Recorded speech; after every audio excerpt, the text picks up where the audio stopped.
Првоосомничениот во случајот рекет Бојан Јовановски наместо да даде исказ пред обвинителката Вилма Русковска заврши во болница.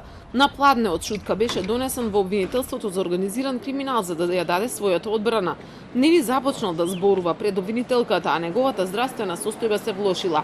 Интервенираше и брзата помош, па после половина час на носилка Боки 13 беше изнесен од зградата на обвинителството.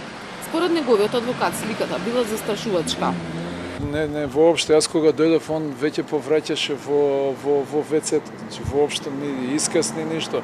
Повраќаше масивно во ВЦ-то, беше една грда сцена, потоа дали изгуби свест, дали едноставно не беше контактибилен. Не беше контактибилен ни со мене, ни со лекарите.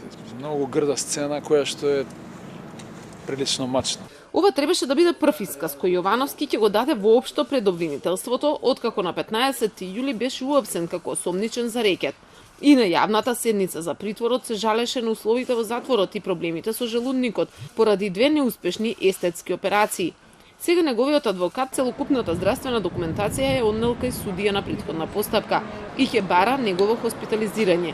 Од обвинителството не размислуваат за поблага мерка, но велат дека следува обвинение и без неговиот исказ.